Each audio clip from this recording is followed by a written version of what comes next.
All right. So recently I noticed a trend of really well received cat games in the indie space and not, humanoid like a Sonic or Crash.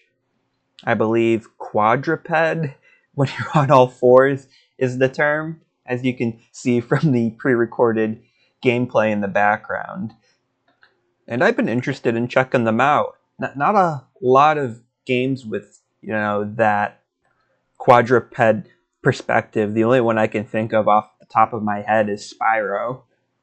Kind of funny because the games themselves aren't necessarily that similar at all, I guess, but kind of a similar story of getting to play this game and playing another game I played recently, Sifu.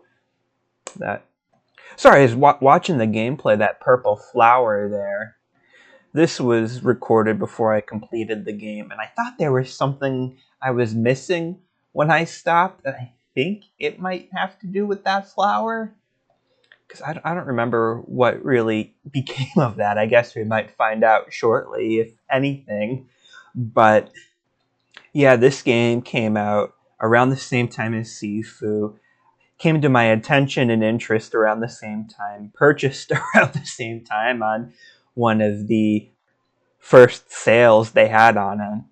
And then I finally got around to playing them around the same time, funny enough. The game is honestly, its core loop is pretty much what I was expecting. I think you would classify it as a walking simulator where you sort of explore around, talk to people, and solve puzzles utilizing different resources you find throughout. However, there's actually a lot of variety in between, which was really nice. It kept things fresh, and you looked forward to it because they did all of them pretty well. You have, in the beginning of the game, you have sort of these chase levels, which I guess you can maybe compare it to something like Pepsi Man or Temple Run. And then you get an item to fight back, but you only have it for a level, maybe, another half level or so too. But that sort of changed the whole dynamic while you had it, and then you lose it. And I thought, maybe you would reobtain or repair whatever and have another level like that, but they wound up going a stealth approach with some new enemies instead. Really like some of the environments as well. Like this place obviously reminds me of Pascal's Village from Nier Automata. I feel like some of the city levels kind of remind me of Midgar from Final Fantasy VII, and those are two good comparisons to have. I guess maybe some of the Berserk are sort of the main, or one of the main antagonists of the game.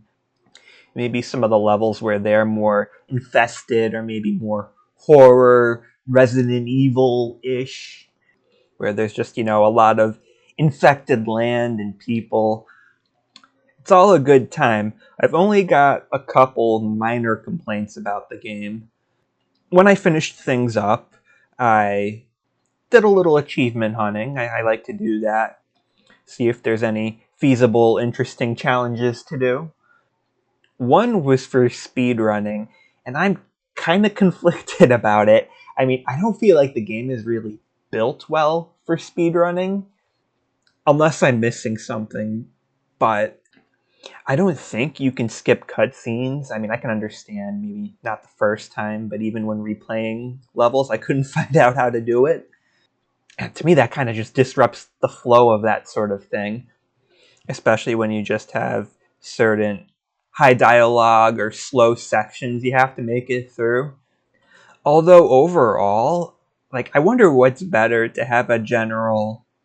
I mean, it works for this game because it's short, but if it would have even been better to have the achievement be more of an introduction to speedrunning, if you will, a little more approachable, not as hardcore, like if they had times for each of the levels in the menu, and you had to have, the total time of all the levels be under a certain amount.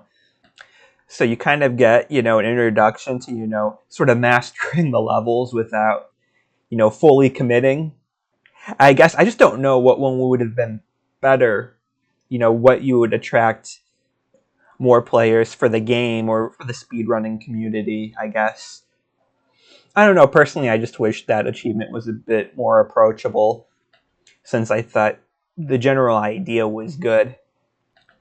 The other complaint, like I said, minor complaint, and I'm going to give a spoiler alert because it's about the actual, ending of the story in that. But I mean, I don't know. You can debate. I mean, the cat and B12 seem to be relatively on the same page, but you can debate, how much they both, understand each other, similar to actual, relationships with pets and animals and that sort of thing. But I don't remember for sure, but I was pretty sure that, I mean, you could see the direction it was going. B12 at the end was going to overuse himself and wind up getting separated from the cat. Sad, but you've probably seen that type of approach, many times before. And in his final speech, I was pretty sure that he said that the stress may destroy his software. So, I mean, you do still pay your respects. You sleep next to him while the dome opens up.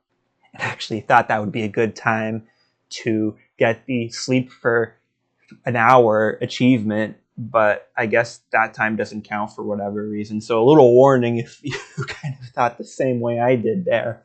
But I don't know. I felt like it almost would have felt more in character for the cat to have brought in B12 with them or scratched the outsider symbol on the window there so someone who might be able to help can find B12 easier. Or hell, if they kind of just went further with B12 being dead, maybe have the cat bring some flowers or bury him or something. I don't know, I'm just spitballing other ideas. It just felt weird to kind of leave him there.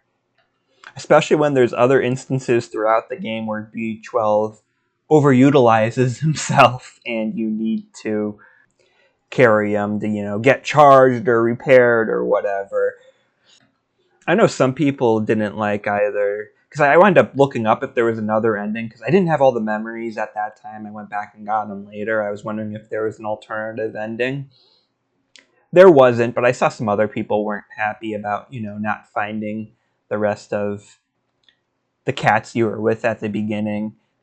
I don't know. The only thing I will say about all of this is that it's a good point to, end the game, but it also leaves itself in a good point to get picked back up in a DLC expansion, which I don't think they've really done anything in a few years. So if they do revisit, it would probably be a sequel instead.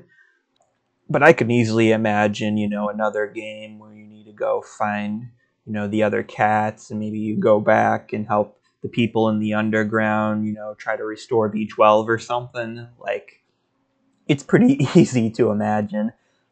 I remember one out there thing I saw too, with someone came up with like basically a fan fiction about a sequel where you become a cyborg cat. I don't know how I feel about that one.